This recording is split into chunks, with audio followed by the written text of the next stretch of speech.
Hey guys, today I am joined by Fastidious. I'm sure you know him. He's made a bunch of great content in Watcher of Realms, a really good free-to-play series, and a whole bunch more as well.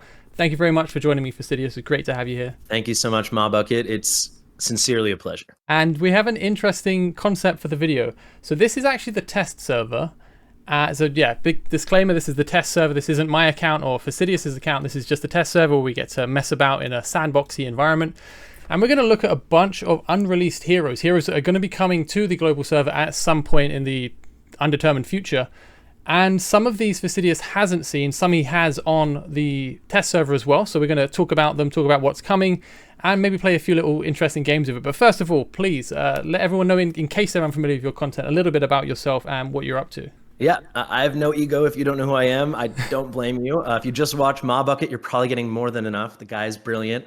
But I'm a very obsessed person with this game.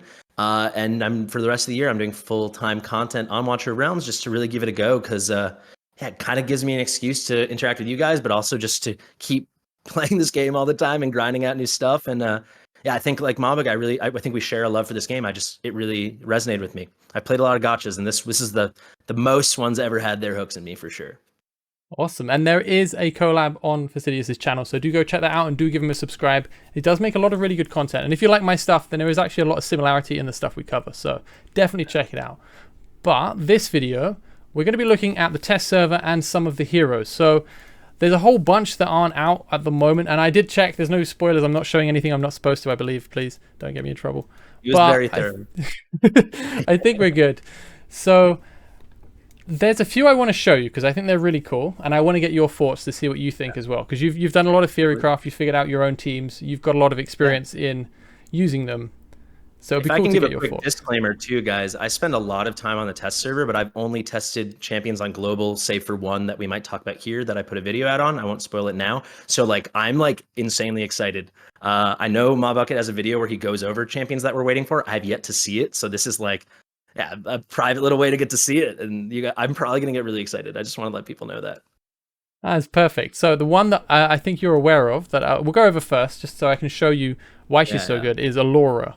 This is the perma invis marksman that I think out of the remaining heroes, I think this is the one that will be the most beneficial for my account personally. So this is probably the biggest takeaway from the video remaining from that other video in the past. But awesome. She is super good. Is she going to be, I know her as the invisibility girl. That's how I know her. So I'd love to hear more about her kit. Is she going to be great for your account specifically because you need to still do 321 or? Yeah.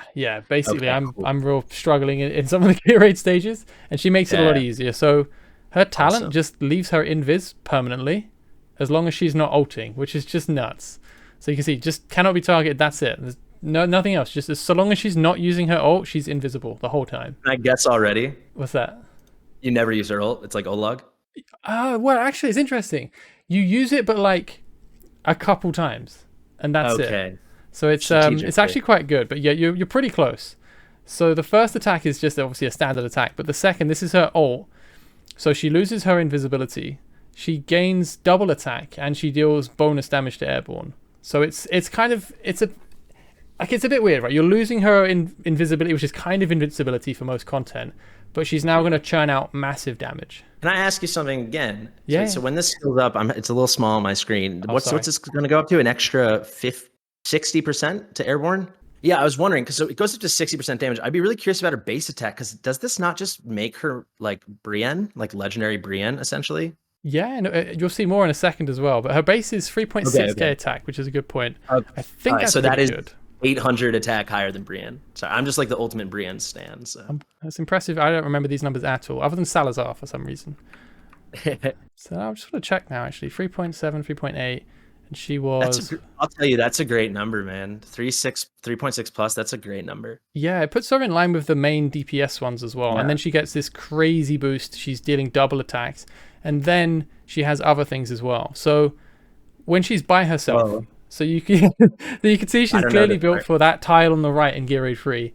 She gains a bunch of crit damage when there are no adjacent allies. So she's easier to gear for the crit rate, but then she also gets up to 40% bonus crit damage, which is just super good.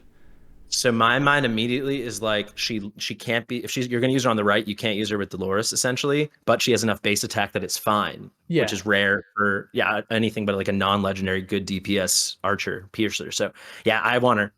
Yeah, and you'd give her like a Idril's Gaze as well for the armor pen, Oh and my, then yeah, she should be wow. golden. But then the other thing with the right side is you've got the big spawn on the right side with the 3 or 4 enemies coming down, right? Yeah. But she's only hitting single target.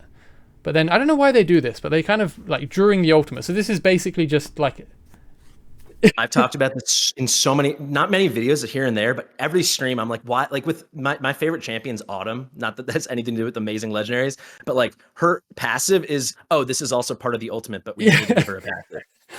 yeah, it's nuts. It's like just make it the ultimate. They didn't want to think of another passive, I guess, but it's what it is. But yeah, basically when she crits, she also splashes 60 to 80% damage to 2 targets within a tile and a half. So she was designed by the dev gods literally for the right side of Geary. Or just someone who's really jaded that they don't have Hatsa or strong enough Idril. But yeah, she's just crazy. absolutely crushes that side. She's super, super good. So Really yeah, I wanted to show you this one because this is the one I'm personally most looking forward to. Her Awakening one is actually really cool as well. Check this out. Excess crit rate is converted into an equal percentage of crit damage. That's one of my favorite things I've ever seen. I've never seen that mechanic. I played a lot of gacha. I've never seen that mechanic. I love how now that makes all like I tend to avoid crit accessories exactly like yeah. the plague. Wow, I love that. So you can just give her a crit rate bangle. So for anyone watching, you can keep any really good crit rate bangles in case you get Alaura in future. Yeah. It's well worth it. I have a crit rate bangle that's ancient, which might not sound that cool to you guys, but I have only like 5 ancient pieces on my account, and it's so good. So I have to use it, but I wish I didn't. And now it's like, I need her. Exactly. And it's only A1, so obviously A1's not super easy, but it's not unattainable. So yeah, I think it's really cool. The rest of it's kind of like, I mean, the crits triggered in Invis deal bonus damage, more splash on her ult, but this is her ult, but her passive for her ult without her ult, right? Yeah.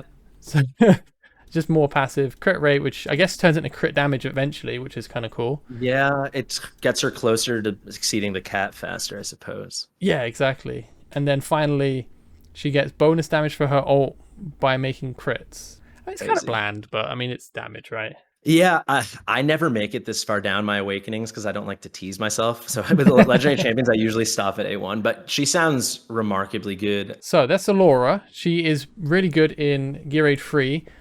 I'm not sure, because for me, I'm marketing her to people in my videos as the next big hero to pull. We've kind of gone through most of the best ones now.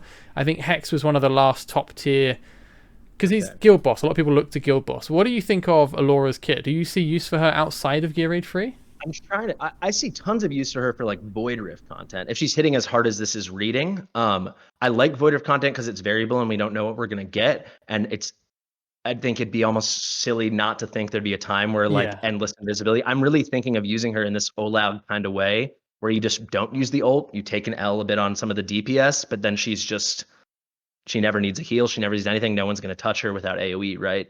Yeah, absolutely. He reads super well. Because at the moment they keep adding new stages to the Void Rift, right? They've added, there's 2 different types of Phase 3, and now there's 2 different types of Phase 2. That was very new, by the way. That was only very recently added to Forerunner even. Okay, wow. So probably before very long they might add a 3rd stage or the 2nd stage for the Stage 1, so 1.2 I guess, or whatever you want to call it. And none of the Void Rift stages at the moment feature much anti-air, right? Yeah. So I'm wondering if when they do that, if it will be more focused on anti-air content. And in that case, she could be a really good hero for the future. So I don't know if you know, I've been doing these epic tier lists, like class by class. Yeah. I just actually, right before getting to have this great chat with you, it's been going on forever now. For like an hour, I was finished off with epic defenders. But something I'm always flagging is I give my ratings, but my ratings are not gospel, not even close. And I will always shout out, but they have potential to X. And a big reason for that is we don't know what content's to come. So a great example for that I always shout out is like mid-on or something, right? Dispel debuffs is nothing right now. Like we need it kind of for the first phase in Void Rift, but that's kind of it. But we'd all be crazy not to think that that's not, if she's A tier right now, the second there's some big content with a lot of debuffs, all of a sudden it's like, oh shoot, you didn't pull mid on yet. That's, you know what I mean? Yeah, I agree. Completely agree. We've got to look that's something to I see coming. Here, right? And as you said, Yeah. Midan is like the only accessible cleanse. So I think she's got a The lot of only, future I think she's the only non-legendary like AoE cleanse in the whole game, right?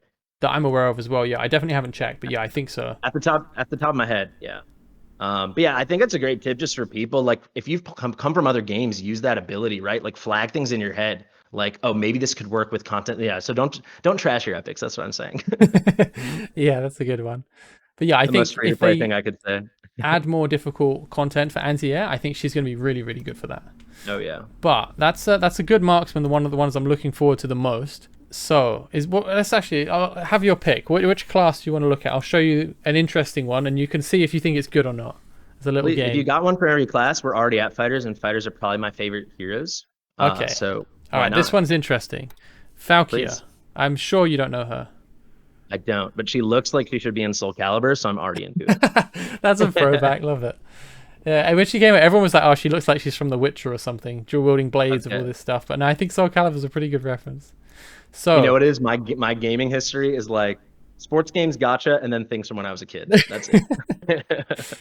Falcia was basically, she was a limited summon in the same way as Captain Reeve. So she only appeared for a short window. I actually got her on the Forerunner. I lucked out. I got her really easily, and I tested her a bunch.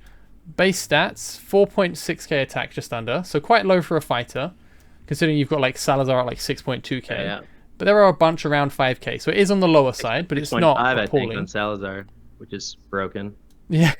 2.6 attack interval is about average. So she's got pretty good base stats. But check this, right? Talent.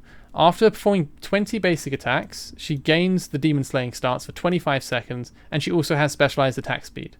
Oh my god. Basic attacks deal 160% true damage, and Shadow Slash will deal 260% true damage 5 extra times. That's her ultimate, which we'll get to. So she's got loads of true damage baked into her kit. Is she the best single target DPS in the game then? No, surprisingly. She's interesting, but yeah, I'll show you the rest of her kit and then we'll discuss it a little bit. Not many people played her on Forerunner. She was a limited summon. Not many people got her. I have tested her a bunch.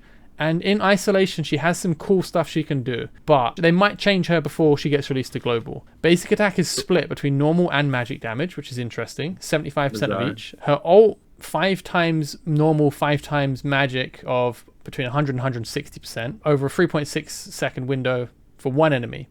Yeah, very high cost too. Yeah, so it's obviously a long rage cap. It's a big burst, and it gains...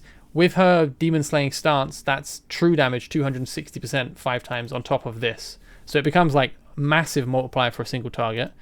She gains damage increase when she's shielded and when she's in her stance.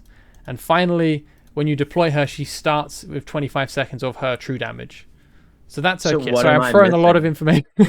No, I mean, I can do a bit of math in my head. So like at the base, you're getting 1,300% true damage. So what am I missing? And she's a northerner, right? So if you run her right, she'll basically always have a shield. What am I missing? Yeah, so it sounds like she'd be insane, right? It reads great. There's a couple problems. So the first is Northerner. That's not really a DPS faction at the moment, right? True. Yeah. So for Guild Boss, where you might think single target is key, she doesn't fit very well into a team. But like I said, we didn't get a lot of testing, so she might perform a bit better. The other thing, I guess, is Guild Boss's resistance isn't super high, so true damage isn't giving you that much more. But, you know, you never know. People do find some cool, quirky teams, so maybe she is better than we gave her credit. She was seen as good, but not insane. Can I ask you a stupid question? Yeah. Maybe not that stupid. So Nocturne deals real damage. Is that different than true damage in this game? It's a very good question, and honestly, I don't really know. We assume it's all just true damage, but the wording... I figured it was just them... There are typos in this game, let's be honest. Yeah, Nocturne's quite an old hero, so I think it's just a layover from the past. And they're not even like keywords like this, so it's a bit of a pain. Yeah, like at least make it underlined and clickable. Yeah, I'm interested. I mean, see, I have tested her too, right? I'm gonna have to. She reads so well. This is such an issue, right? I guess lucky for us, we have like the little playground, like you said. But reading that, man, maybe it's just coming from other games, but like true damage is as good as it gets, right? So it's like. Yeah. And you basically can ignore crit on her and her attacks. It's not good, but it's not bad at all. I don't know. I don't know. I think part of it is there isn't much fighter content where the enemy has really high resistance. That's fair. That's a good point. Because I used her in Artifact Material Raid, and she kept pace with Salazar. So her ult and Salazar's ult, they kind of matched each other on damage done, which is quite a high bar. Salazar's very bursty, so I think she's obviously very good. And I did use her in Guild Boss, and she did actually do a good amount of damage, but she wasn't in a team and she wasn't applying debuffs. If you want to go from like a Zila to a Salazar, where did she fit in between that? What do you say? Similar to a Salazar. Okay. But without boosting it really a Nightmare does faction. Because if you're going to run her, I mean, you'd have to build a whole Northern team around it, which you could do. I guess you would bring like an Estrid and a Nocturne or... Yeah. Yeah, you're right, especially with the legendaries, but maybe there's more I'll show you another fighter actually after this, just because there's something I'm really happy about and I want to see, and I want to see what you think of it as well. Please. Yeah. I will say, guys, at the least, right, like if she's putting up similar to Salazar and AMR, she's someone to get excited about, but yeah, maybe she's not game breaking. Yeah, that's the thing. I think she's good, but I think it's just a bit awkward to use her. My second problem with her is her ultimate. This is fixed to one target. Oh wow. Okay. So if there's like two enemies on her, she deletes one of them, and then she just sits there flailing her arms around, and not doing anything. So she's gonna get the Valeria treatment then, right? Like she'll get a buff before she goes global. But if they buff her much, at the very least, she'll be overpowered. Yeah, but what if they just made this the way Salazar can be like AoE if he hits 6 targets? If he's strong enough, right? Yeah, maybe I think she could be very good if they do something like that. Yeah. But she's got a lot of potential. That's a big problem. I won't go into the Awakenings too much because otherwise this is going to be huge. But she gains a shield at A1 based on 2,000% of her attack speed upon entering her demon slaying stance. So on drop, she gets a 2,000% attack speed shield. This is the kind of thing that like it was like a late night meeting. They're like, we just got to go home. I want something quirky. It's just so strange, right? Reduces attack interval, and this is one I thought was crazy for like Gear Raid 2. When she's in demon slaying stance, she is immune to death when taking fatal damage, but she dies afterwards. For 25 seconds to start the fight. Exactly, that's 25 seconds of immunity to death. And she can trigger this stance as well, right? Let's just get her A5 then. Yeah, exactly. Just A5 her, limited hero, no problem. But it just seems nuts. If they ever make like a harder Gear Raid 2 stage, if you can whale your way to an A5 on Falcia, you have a 25-second just monster. Yeah. So I think she's cool, but yeah, I don't know where her scenario is. But on that tangent, I want to show you this guy. This is, Elddr. He is a second legendary lord for the North faction, so you can only get him with ancient shards. Seen his avatar in the test server, but haven't looked yet. But he looks crazy cool. Look at these stats. My sweet God. That's the second highest. If he came in right now, that'd be second to only Abomination, right? And that would be second attack only to Salazar. How much was Abomination? So he's the best. 30, I think. Yeah, I think so. 30. Yeah, just over 30k. So yeah, he's just monstrous. He's at worst, he's the exact same attack as Valeria and Lugaru, if not a little higher. Yeah, so and his attack is crazy high. Yeah, so he's got really good base stats. Magic res is crazy low, but that doesn't. I mean, is this guy a delete button? I'm not sure. I've tested him a bit, but I haven't really figured him out yet. But I'm very interested. Can you show me Regen auto really quick? I'm in the way. 13. Okay. But standard attack interval for a fighter. He is a fighter. Yeah, he's a North Lord fighter, which is kind of different, right? Yeah. So definitely. When shielded, he deals an extra 30% he deals 30% damage equal. He deals damage equal to 30% of his current shield strength. Crazy. And he's got the Lord skill, right? So there's your shield right his Lord is different. They have different Lord skills. Okay. So he periodically grants the shield. So that part's the same. Yeah. The last line, I presume. The last line. Attack of shielded faction allies is increased by 20%. So it's a 20% attack boost. And this will be on drop. This will be in combat 20%. So they'll gain effectively, with this as well, it's 35% attack bonus to North allies. So that's a lot of attack. Included. So I'm wondering if him plus Falcia creates a really strong North DPS team. Yeah. And then like, assuming you don't have every OP thing ever, but if you're getting this guy and Falcia, you probably have Estrid too. There's a little defense break. Yeah. You can get his younger brother Voroth in there. Yeah, I think then you've got a team. And you've got Nocturne for some magic damage. Like there's an option. I'm curious to see if with this guy we start to see North DPS teams in Guild Boss or elsewhere. See a meta break. That'd be really fun. I mean, one thing, and I'm not judging the game at all. We're so young on global, right? It's like there's just such a definitive meta for Guild Boss. That's like the one thing. We actually were just talking about this on my channel, not to plug that too much, but like just when you have less heroes and less options, However, like there's going to be a meta for something like Guild Boss, right? But with something like, oh, we're doing like a live stage and there's things are moving around and we have this tower defense element, then it's like, I'm not going to watch the Mob Bucket video because I want to figure it out myself. But with Guild Boss, it's kind of like, everyone's going to figure it out. Like there's a meta. You know? There's a pretty established cool meta. These are the teams, these are the heroes. Yeah. So hopefully he breaks that. Are they bringing out new Epic Lords too? That would be pretty exciting. Or is not that I've seen, unfortunately. But I agree. I would like to see more epics. There's a couple. Yeah. But not many. But other than that, his kit, his ult increases his attack and max HP by 30%. But that can go up to 50% with 2 skill ups. Oh, wow. So that's so much attack and obviously a lot of HP. He gains... This one's weird, right? He gains a shield equal to... Is my head in the way? No. No, gains a shield equal to 10% max HP per second, and it stacks up to 100% max HP for 20 seconds. So for 20 seconds, he's gaining 10% max HP a second as a shield. And he's a pretty nice cost on this at 800 with a decent attack interval to begin with. So you can he reads amazing, actually. Very synergistic kit. Those base stats are out of this world. That's what I like to see. Yeah. And 50% HP from this as well, feeding into his shield. It's just gonna be crazy. I wish there was a way, and this is a big ask, so I'm not going to expect the devs, but like in a moment, you could click on a hero and then see what their stats are in that moment. Because as he's applying these layers and layers of increased attack, and if there was a Dolores nearby and this with that base attack, you might be like, what is he, like 60,000 attack if he did it right? Something like that. It would be nuts. It would be insane. It would be absolutely insane. Because he's getting 20% attack as well from having a shield. So he's getting 20% from his Lord, 50% from his ult, 15% more from his Lord bonus, the basic one. So he's giving himself, I don't know maths, but like a lot of attack. And then throwing Dolores, throwing him like 6,000 to 8,000 inspiration. It's crazy. It'd be a fun number. He has some extra damage, which isn't that interesting, but bonus hits. And then he gains a shield when taking damage. It triggers once every 40 seconds. This boosts his damage, and it is a shield equal to a huge amount of his HP, up to 60% of his HP. So if you trigger this after activating his ult, and then he hits someone, he's dealing so much bonus damage. Yeah, I love this guy.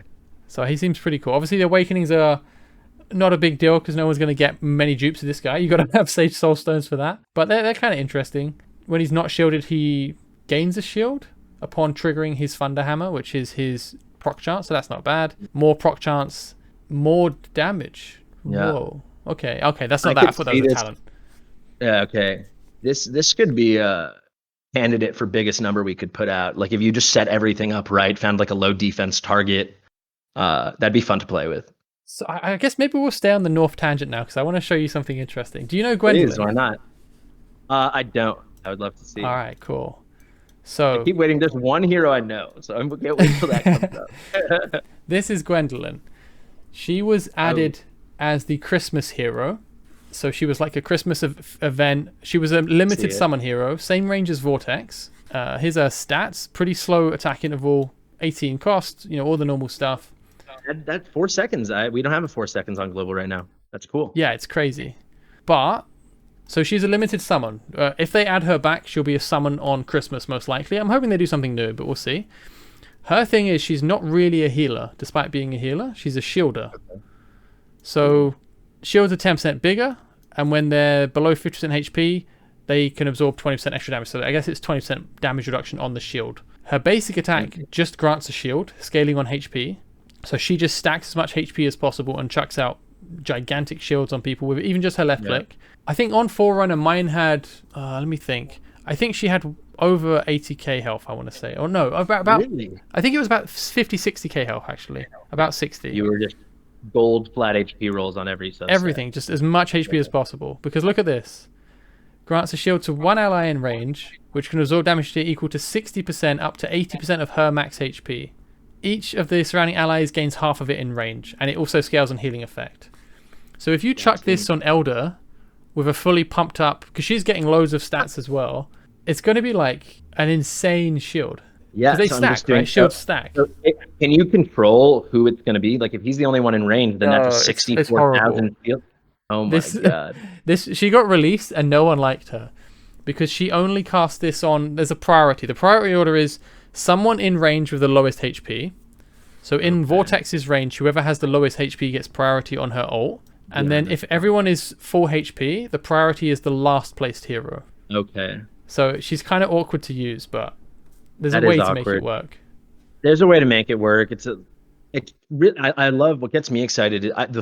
We were just talking about how the factions are kind of strange before we started filming. How it's hard to see. I mean, this kind of fits that she's got this icy theme, but it's like, why is this dwarf here and this dwarf here? Like, it seems overcomplicated. But I do love the faction abilities in this game, and like how when it synergizes like this, like what you're throwing out between her and Elddr, that's it's cool, right? To see where it goes. Gets the wheels turning. But obviously, that's a lot to get. This is what have we shown? 2 limited heroes and one one that's a lord from the ancient summons. Yeah. So obviously, quite hard to put together.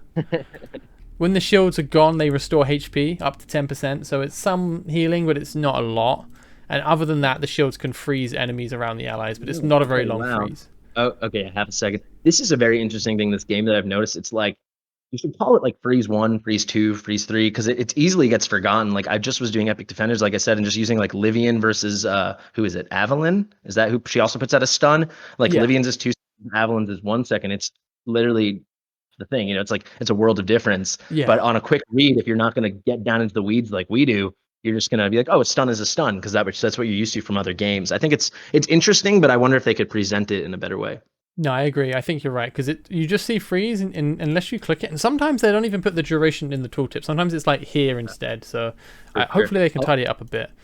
A wild one I found. Sorry, just going through some fighters, because like I love fighters. Is like Arrogance's burning lasts 7 seconds, and like everyone else in the game lasts 5 seconds, and that. I'm wondering why Arrogance has the sickest burns, and like it took me months to figure it out now, and I just was like, why are their burns so in Guild Boss? And there's some interesting burn teams that are potential in future as well. So I'm really excited to see if people run a burn team, because it sounds kind of interesting, right? Like a dot team. You gotta try it at least, right?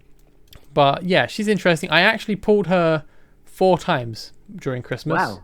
I wanted to get the Hatsuit was in the event. I was really after Hatsuit, and they just gave me Gwedolyn back to back to back. But she's cool. Her 3rd one means that the splash of her ult is AoE full. So everyone gains that shield, which is just crazy. So and the 5th one just increases her HP per ult, like a stacking bonus. So that's pretty much how she works. But just get the limited champion A3. Wait, she's North as well. I did not know that. All right, so I think since we're pretty much on a pretty clear path, let's focus on North heroes for this video, and then maybe in future we can look at a different faction if you're interested. Yeah, faction, why not? So let's look at Ardea. Are you familiar with Ardea? I'm not at all, but I'd like to be. She looks another super rare hero, so maybe I'm picking them badly here, but she's Chaos Dominion, Chaotic faction. She's really cool because her attack range. Check this out. Look at this range. She's a fighter. And she hits 4 tiles in front of her. So that's like the A1 range of... exactly, yeah. She's like an A-rung Valk. Good base HP. Look at that attack. Salazar, take a seat, sir. Oh my sweet God. 8,000 attack. And she's a 2.4 second attack interval. Wow. Yeah. She's kind of crazy.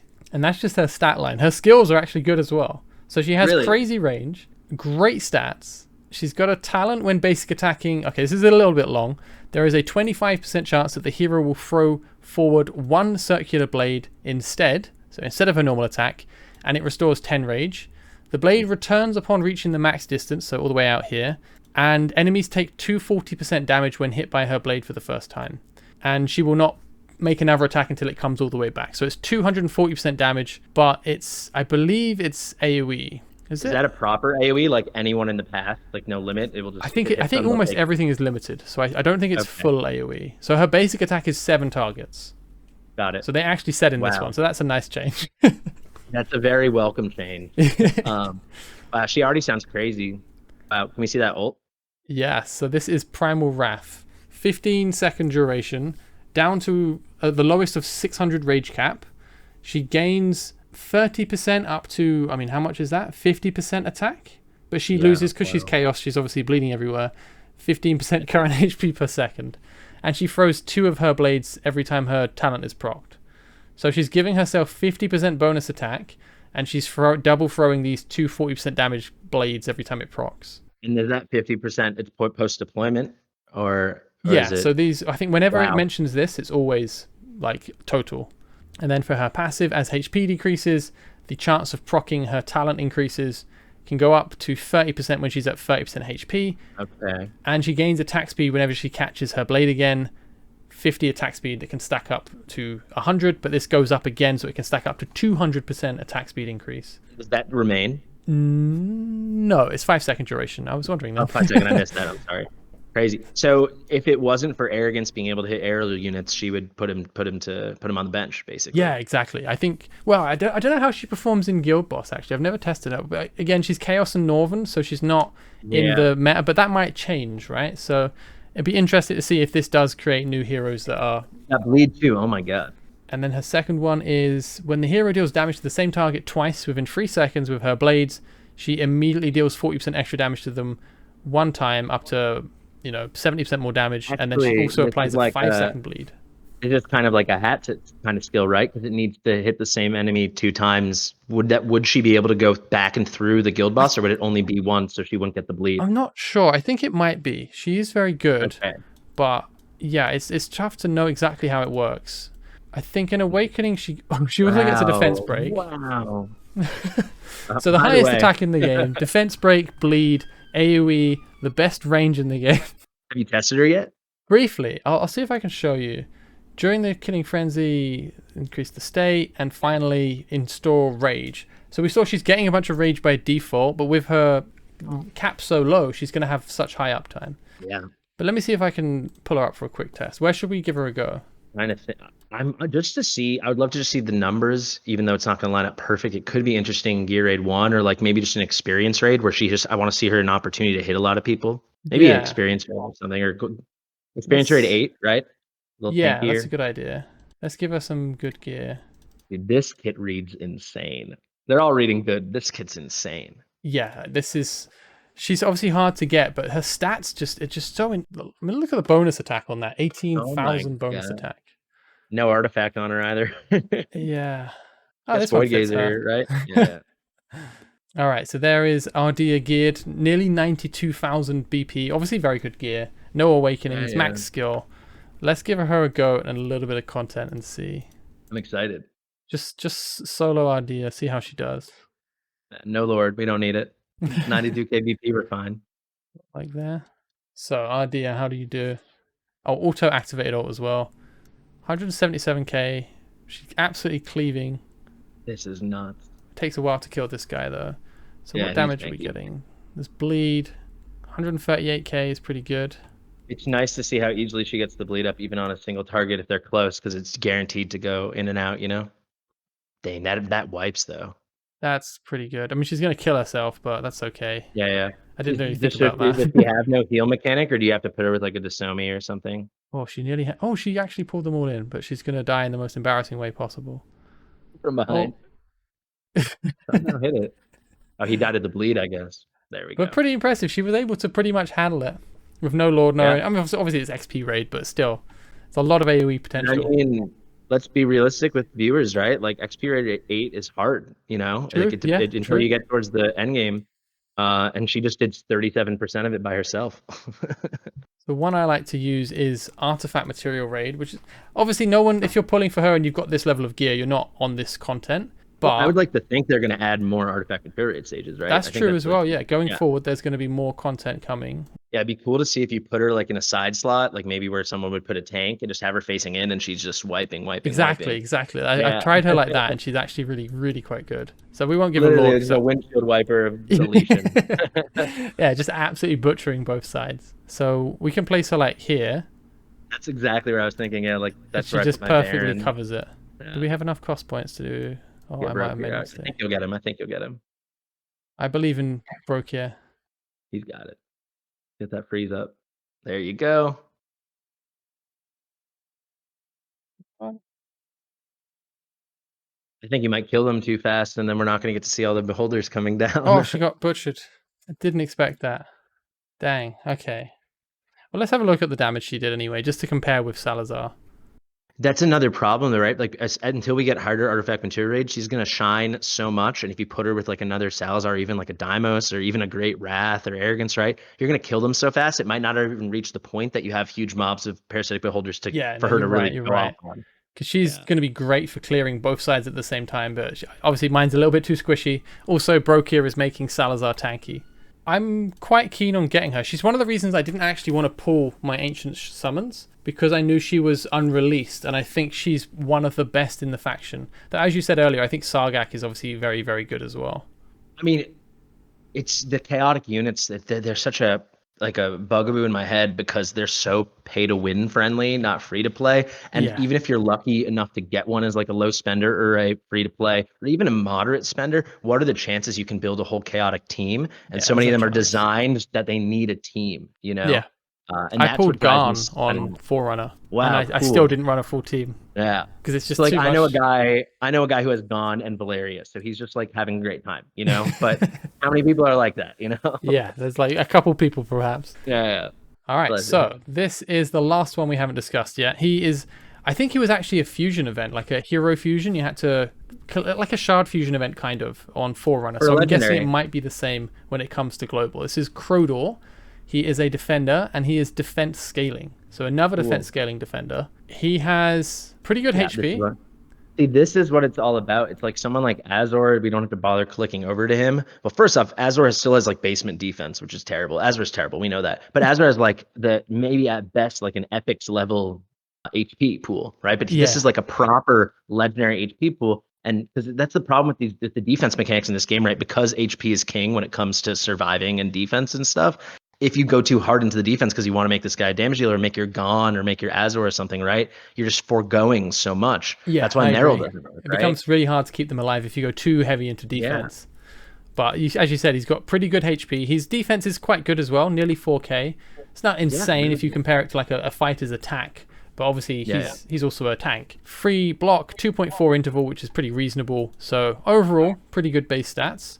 1 tile attack range. When he takes damage, he gains 2% defense for 20 seconds, capping at 20% with max stacks, so 10 stacks. Basic attack is a single enemy, so nothing fancy. Normal damage types, so physical damage, and his ult, Iron Defense, increases block by 2 and defense by 70%, lasting for 15 seconds, up to 20 seconds. Goes all the way up to 100, dude. That's nothing to sneeze at. Yeah, that's 100% defense increase, and defense is basically his attack, right? Yeah, and this is in combat, so that'll be total. So his total defense, 100% increase. It's just so much. In terms of overcoming the enemy's resistance, that's a lot, right? Yeah, and I wonder, have you done any testing with like knowing like with these damage calculations, it's kind of like attack minus defense? For him, would it be defense minus defense? Do we know that? I believe it would be, yeah. I haven't tested it, would be? but I'm pretty certain it would be. You could even get away if you time your ultimates and you want to use him as a damage dealer. You could still throw like an HP bonus main accessory on him and not go triple defense. Because if you time that ultimate, I mean, 100% is 100%. I would personally try to build him really greedy and go like 2 defense mains. And or maybe because he's got this much defense, you're right, you might not need it. So I'd go greedy the other way. I would go 1 defense main and maybe 2 crit damage mains. Okay. Because he's getting so much defense, so we can just boost his damage. I guess if you could get him, which you probably can, because what did you say he was at, like 3,800 or 3,900? If you could get him to even just like 10k, which you could do by just sub hunting with 1 main. Then you could, that would be greedy, but I think you could do it because as long as you time the ult, I mean, you're gonna break 20k. 20k defense, legit. But then look at this. Real. Braveheart passive. Once HP drops below 30%, he immediately enters a state of anger, bellows at up to 10 enemies, reducing their attack by 20%, and then the next 5 attacks change into striking and AoE 10 damage, 10 enemies for 150% AoE damage, and each attack stuns for 2 seconds. So that's a 10 enemy AoE stun of 2 seconds per swing, 150% damage. So this goes up again by another 90%. So that's a lot, like 240% AoE damage. It's crazy. We saved the best for last. This is crazy. This guy was a free fusion. Say what? This guy was like a free fusion. Like he was. Yeah. Everyone could fuse him for free. This is nutty because like I talk all the time that I think stun's too underpowered because it's like not hitting enough people, and then usually it's like half a second on a lot of heroes. I think when you get, is it A1 Cratch? I think it's half a second or something really wah Cratch. 2 seconds, basically proper AoE. And I take back everything I said about him needing HP, right? Because he's getting at some attack reduction. If the defense is high enough, everything's just going to be at scratch, and you're going to want his HP to drop low anyway. Yeah. So nutty. Apparently the response is very mixed on Forerunner. I have not actually done him in Forerunner, but I believe my assumption is it's because of the requirement of getting his health low, and that this can only happen once per deployment. Yeah. So I think he's like super close to being incredibly overpowered. But the requirements just about pulling back to being a bit niche, right? I'm trying to key in on where it says how long this will last if it triggers. I think it's for the next 5 basic the next attacks. 5 attacks. Or up to So 7. that's gonna be a tough mechanism to maneuver, right? Because you're gonna have to wait for like some perfect moment and make sure he gets under 30, Yeah. and then make sure there's tons of enemies for him to stun So a lot and of people are thinking use him with Durza, Okay. because then Durza just strips half his HP, pulls it down, gives him like. By the way, with a rework on Durza, it's 100% damage bonus or something. No, it's 50% damage bonus, 50% damage bonus, and 100 attack speed. That's what I was thinking. Yeah. So 100 attack speed, 50% damage bonus. Then you proc his ult, 100% defense increase. His block also goes up by 2. He, does all this thing, and then for the next 7 hits, he is just Godzilla, just absolutely flattening everything.